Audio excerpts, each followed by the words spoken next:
আমি কিন্তু রোগ ধরছি। ওকে ওয়াজ করতেছি আপনি ওয়াজ করতেছেন, ঠিক আছে, ওয়াজ করতেছি। আপনি তো সংসদ অধিবেশনে আপনি ওয়াজ করতে বলেন। ওয়াজ করতেছি তো। ওয়াজ করতেছেন, ঠিক আছে, ওয়াজটা কি করছেন আপনি তখন? রেকর্ডিং এই দেখেন দেখেন ওনার নাম কি? আমার নাম যাই হোক, হ্যাঁ, আমার নাম আপনি হাসান আহমদ। আমি এই আচ্ছা, মুসলমান সমাজের কিছু মানুষ মনে করে কোরআনে মনে হয় জান্নাত জাহান্নামের কথাই আছে, রাজনীতির কথা নাই।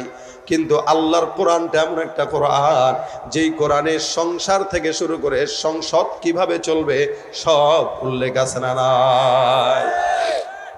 সব কিছু টোটাল জীবন ব্যবস্থা, এটা টোটাল জীবন ব্যবস্থা এটা। এই কারণেই তো আল্লাহ পাক নবী করিম সাল্লাল্লাহু আলাইহি সাল্লামকে জানিয়ে দিয়েছেন, আল ইয়াউমা আকমালতু লাকুম দীনাকুম ওয়া আতমামতু আলাইকুম নি'মাতি ওয়া রাদিতু লাকুমুল ইসলাম দীনা।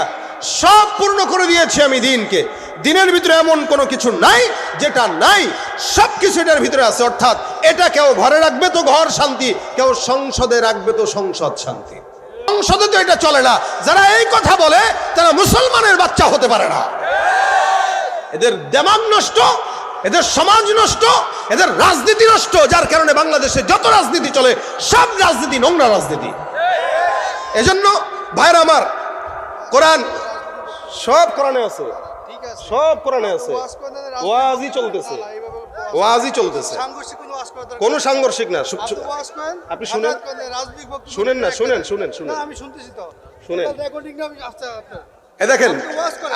আমি কিন্তু রোগ ধরছি। ওকে ওয়াজ করতেছি আপনি ওয়াজ করতেছেন, ঠিক আছে, ওয়াজ করতেছি। আপনি তো সংসদ অধিবেশনে আপনি ওয়াজ করতে বলেন। ওয়াজ করতেছি তো। ওয়াজ করতেছেন, ঠিক আছে, ওয়াজটা কি করছেন আপনি তখন? রেকর্ডিং এই দেখেন ওনার নাম কি? আমার নাম যাই হোক, হ্যাঁ, আমার নাম আপনি হাসান আহমদ। আমি এই আচ্ছা, না, আপনি এভাবে কথা শোনেন। বলেন। এই না আপনি রাজনৈতিক ব্যক্তিকে ভাই, আসছে, শুনুন। আপনি কেন এই কথাগুলো শোনেন, বলেন? শোনেন, আমি এই জায়গায় রাজনৈতিক ব্যক্তি কে আসছে? আপনি কথা এই শুনেন, কথাগুলো বলতেছেন আপনি কেন? কথা শুনেন। না, আমি আপনার কথা শুনবো না, আমি আপনার কথা শুনতে প্রস্তুত না। আচ্ছা আমি তো রাজনৈতিক বক্তব্য আচ্ছা বলবো না। ঠিক আছে। আমি রাজনৈতিক কথা বলছি। এই ভাই শুনেন। আসুন বসুন। আপনি চিনেন, আপনি কথা বলবেন না। এই শুনেন না, শুনুন। রাজনৈতিক কোনো ব্যক্তি আসে না, আপনি কোনো রাজনৈতিক কথা বলছেন, শিক্ষা নেন না। আমি আমার আপনি আমার কথা আলেমদেরকে শিক্ষা দিতে যাবেন না, শিক্ষা নেবেন আপনি। রাজনৈতিক ব্যক্তি এসে আসছে, তা আপনি কেন এভাবে বসছেন? শেষটা শুনেন। না, শেষটা পরে করেন আপনি।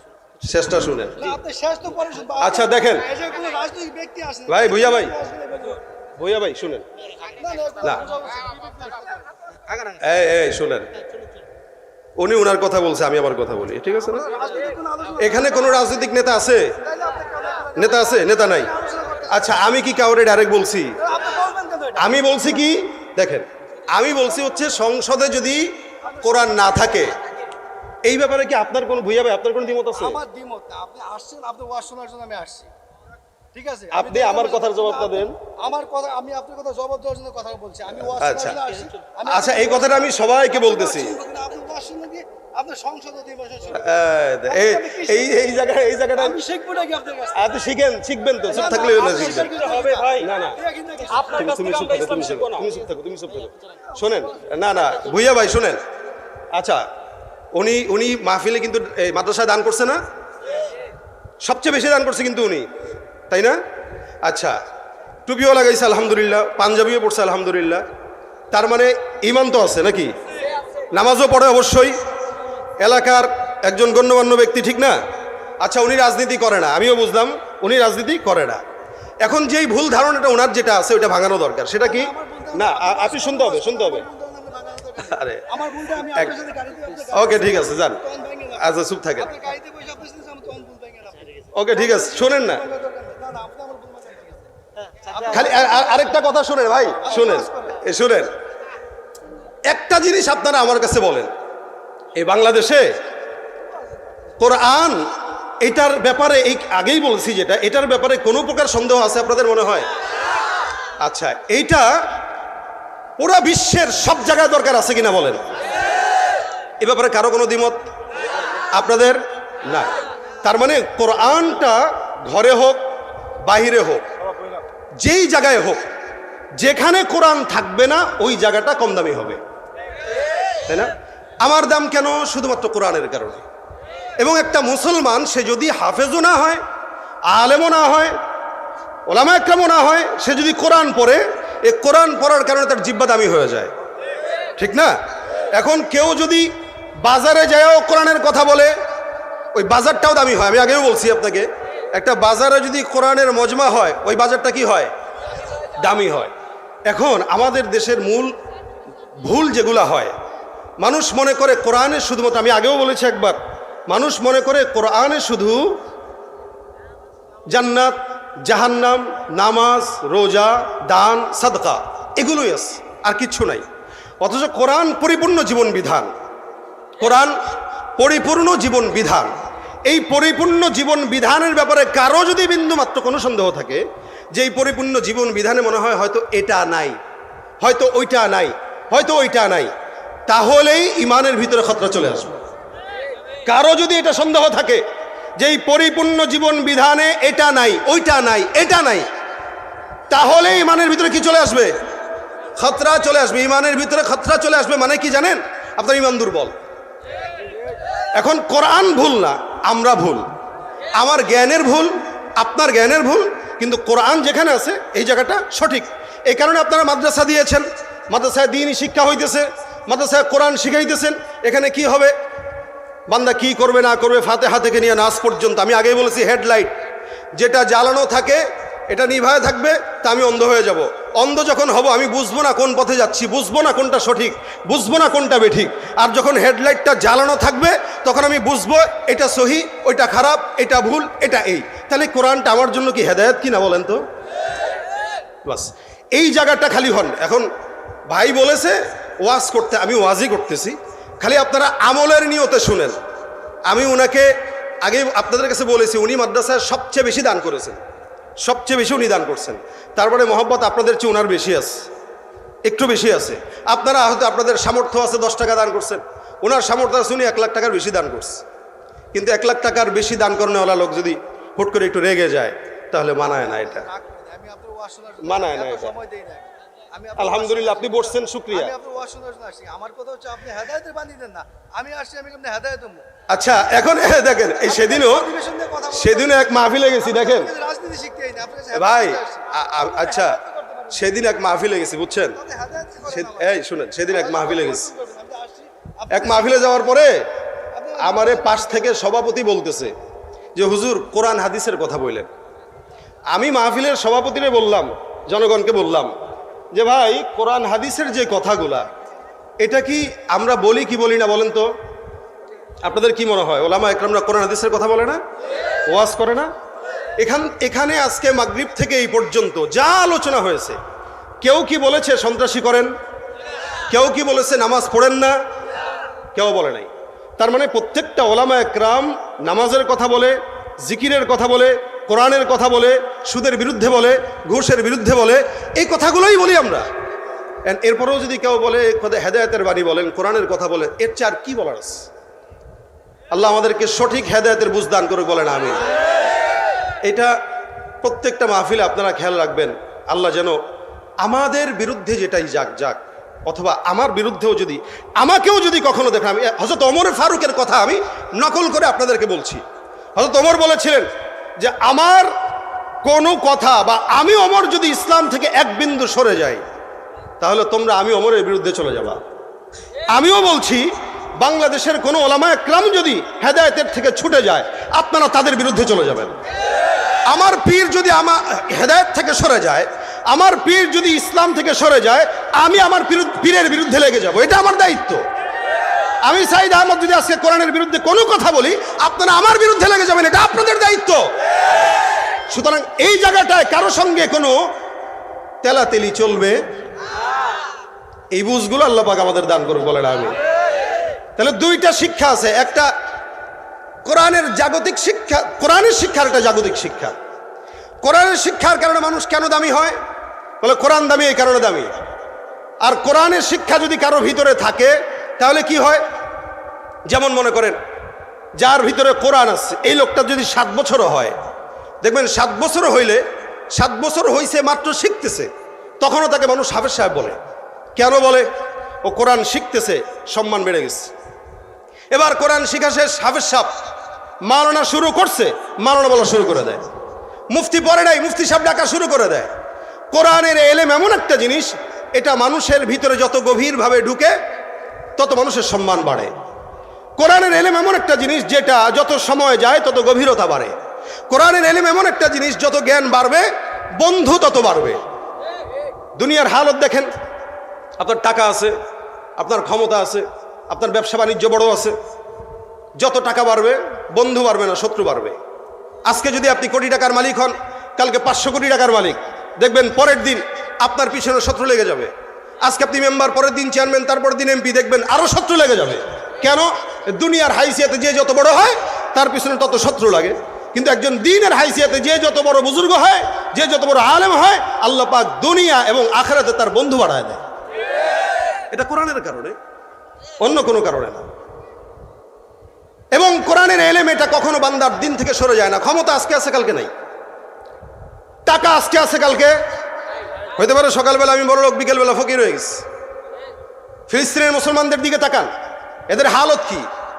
এরা এরকম অসংখ্য মানুষ ছিল যাদের আপনার আমার চাইতে বড় বড় বিল্ডিং ছিল, কিন্তু আজকে সারা সময়ের কারণে এদের এমন অবস্থা যে এরা খাওয়ার জন্য ঘাস পর্যন্ত পায় না। ক্ষমতা আজকে আছে কালকে নাই, বাড়ি আজকে আছে কালকে নাই, সম্পদ আজকে আছে কালকে নাই, কিন্তু কোরআন আজকে আছে কালকে নাই এমন হয় না। বরং এটা যত সময় যায় তত কোরআনের এলেমের গভীরতা আল্লাহ বাড়ায় দেয়, সম্মান বাড়ায় দেয়। এই জন্য দুনিয়াবি শিক্ষার, দিনের শিক্ষার ভিতরে কোরআন আর দিনই শিক্ষার ভিতরে পার্থক্য এটা। এখন যদি আপনাদেরকে বলি দুনিয়াবি শিক্ষা ডাক্তার হওয়া, এটা কি ফরজ ওয়াজিব? ডাক্তার হওয়া ফরজ ওয়াজিব কিছুই না, জরুরি।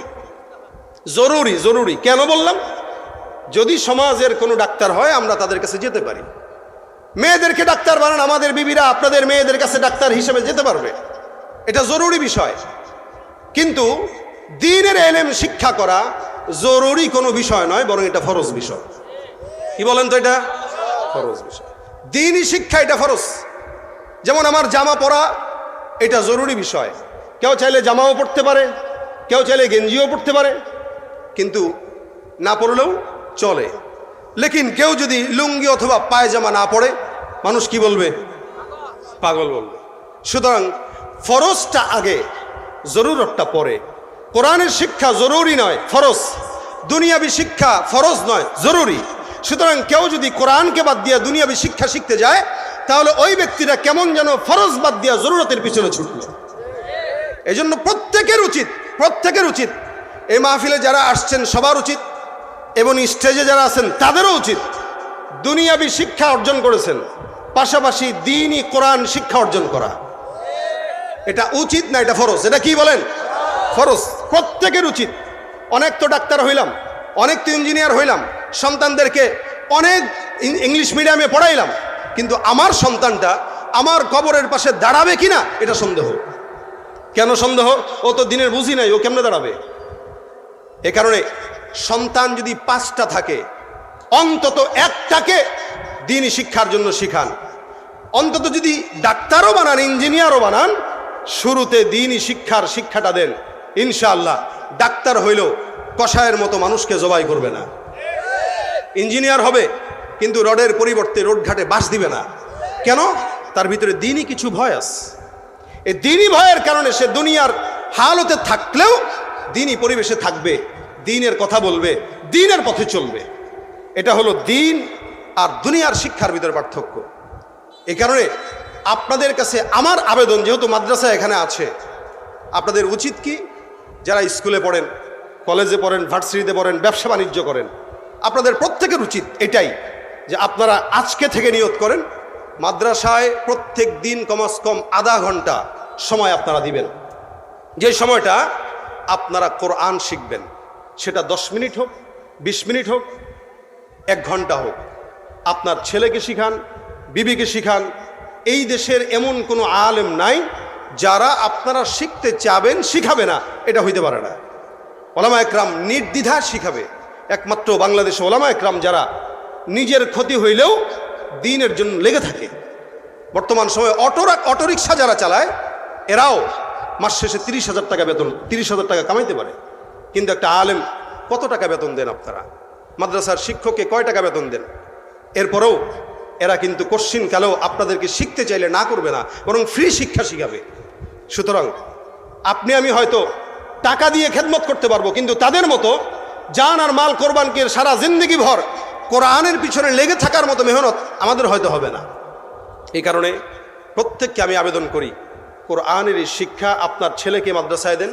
যদি না দিতে পারেন, প্রত্যেক দিন 5 মিনিট, 10 মিনিট, 15 মিনিট, 20 মিনিট করে মাদ্রাসায় আপনার বাচ্চাদেরকে পাঠান, অন্তত শিখুক, দিন শিক্ষা শিখুক।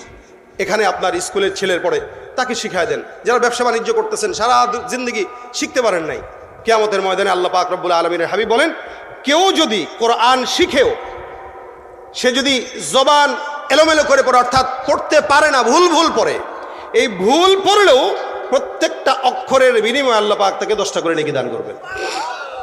এটা কোরআনের ফয়সালা, এটা কোরআনের মুজিজা।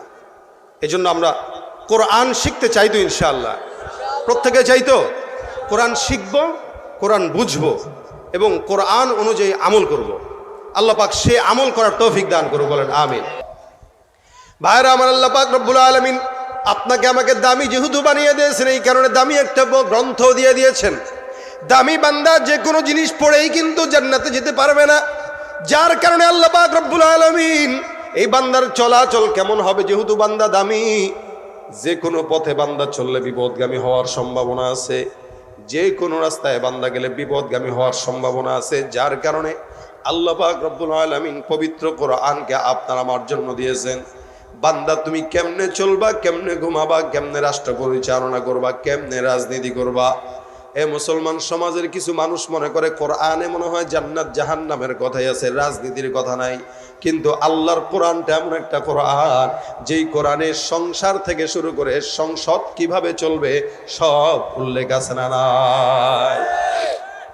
সব কিছু টোটাল জীবন ব্যবস্থা, এটা টোটাল জীবন ব্যবস্থা এটা। এই কারণেই তো আল্লাহ পাক নবী করিম সাল্লাল্লাহু আলাইহি সাল্লামকে জানিয়ে দিয়েছেন, আল ইয়াউমা আকমালতু লাকুম দীনাকুম ওয়া আতমামতু আলাইকুম নি'মাতি ওয়া রাদিতু লাকুমুল ইসলাম দীনা। সব পূর্ণ করে দিয়েছি আমি দিনকে। দিনের ভিতরে এমন কোনো কিছু নাই যেটা নাই, সব কিছু এটার ভিতরে আছে। অর্থাৎ এটা কেউ ঘরে রাখবে তো ঘর শান্তি, কেউ সংসদে রাখবে তো সংসদ শান্তি। কথা বলেন ঠিক কিনা? এটা কোথায়? এমন কোনো জায়গা নাই যেখানে এটার কাজে লাগে না, প্রত্যেকটা জায়গাতে এটা কাজে লাগে। কিন্তু আমরা এটাকে বাদ দিয়া আজকে কুফরি মতবাদকে সমাজের ভিতরে প্রতিষ্ঠা করার জন্য আমরা চেকে বসেছি এবং এটার পিছনে আমরা গরু ছাগলের মতো দৌড়ানো শুরু করে দিয়েছি। কুফরি মতবাদ আমাদের কাছে পছন্দ লাগে, আল্লাহর দ্বীন পছন্দ লাগে না। যার কারণেই যারাই ক্ষমতার পালা বদলে এই পর্যন্ত যত বছর দেখেছেন বাংলাদেশের, তত বছরে কোরআন যেহেতু ইসলামে ছিল না, এই কোরআন যেহেতু এই দেশের আইনে ছিল না, রাষ্ট্রীয় আইনে ছিল না, কোরআন অনুযায়ী যেহেতু দেশ চলে নাই, এই কারণে এত বছর পর্যন্ত দেশের পরিচালনায় যারাই ছিল কেউ শান্তি আনতে পারে নাই। কিয়ামত পর্যন্ত চলাবে, শান্তি আনতে পারবে না, পারবে না, পারবে না। কেন পারবে না? কোরআনকে বাদ দিয়া দেশে কেন ছোট্ট একটা ঘরেই তো শান্তি মিলবে না, গোটা দেশে কেমনে শান্তি মিলে?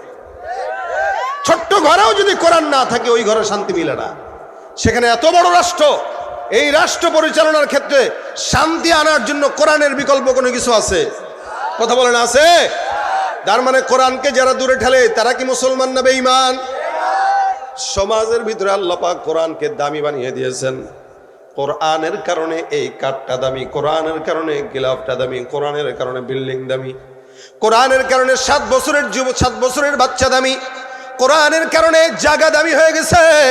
যেই জায়গাটা একটা সাধারণ মাঠ, ওই জায়গাটার ব্যাপারে পয়গম্বর বলেন, আল্লাহ পাক রব্বুল আলামিনের হাবিব বলেছেন, কোন মজমায় যদি কোরআনের আওয়াজ হয়, আল্লাহর নবীর আওয়াজ হয়, আল্লাহর নবী বলেন ওই মজমাটাকে আল্লাহর ফেরেশতারা চতুর্দিক থেকে ঘেরাও করে রহমত বর্ষণ করে। সুবহানাল্লাহ।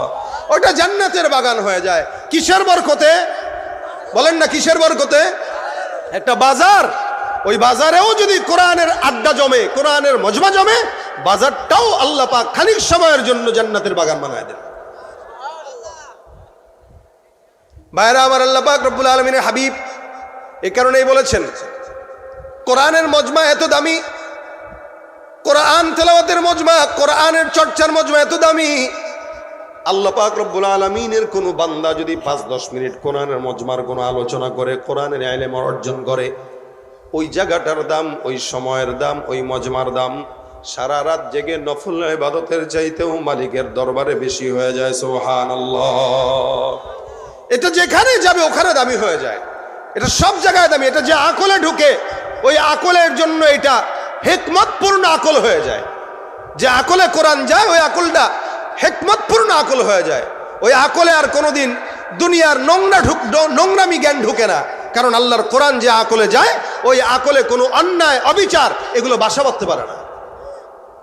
এই জন্য আল্লাহ পাক রব্বুল আলামিনের হাবিব বলেছেন এটা বান্দার আকলের জন্য একটা হাকিম, এটা বান্দার আকলের জন্য খাবার, এটা বান্দার আকলের খোরাক। যে আকলের মধ্যে কোরআন নাই, খোরাক ছাড়া বান্দা যেরকম অসুস্থ হয়ে যায়, কোনো আকলে কোনো দেমাগে যখন কোরআন না ঢোকে ওই দেমাগটা অসুস্থ হয়ে যায়।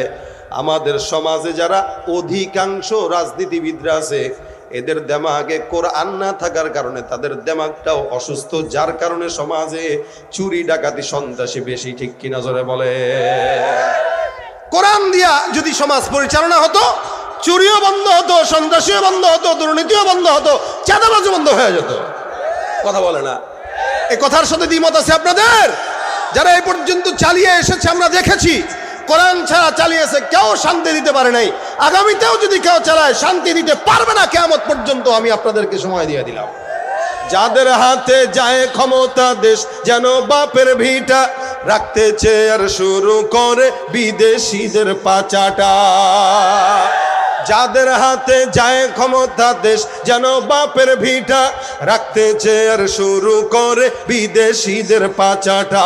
বিদেশিদের কথা মতো চালায় ওরা নিজের দেশ, দেখতে দেখতে গোল্লায় গেল আমার সোনার বাংলাদেশ। মুসলমানের দেশটা মোদের আছে খাতা কলমে, দোষের দোষী যে বাজারে শাস্তি পায় যে আলেমে। কেন জানেন? আলেমরাই কোরআন মানে। এ কারণে যত অপরাধ এদের উপর দিয়েই দেয়, আবার স্ক্রিপ্ট সাজায় সাজায় নাটক বানায়, আমাদেরকে বুঝায়। গাজীপুরের ঘটনা দেখে আমরা সেটাই বুঝতে পারছি। আজকে বাংলাদেশের মানুষেরা যা আছেন মনে রাখবেন, এই কোরআনকে যতদিন পর্যন্ত বুকে ধারণ না করবেন, আল্লাহর কসম, কোরআনকে অবমাননার কারণে আপনি না শান্তি পাবেন, না আপনার পরিবার শান্তি পাবে, না আপনার দেশের মানুষ শান্তি পাবে। এটা শান্তির একটা ঠিকানা, পায়রা। এটা যেখানে গেছে ওই জায়গা শান্তির জায়গা করে দিয়েছে। এই জন্য একটা গিলাফের পর্যন্ত দাম হয় কোরআনের নিসবতে।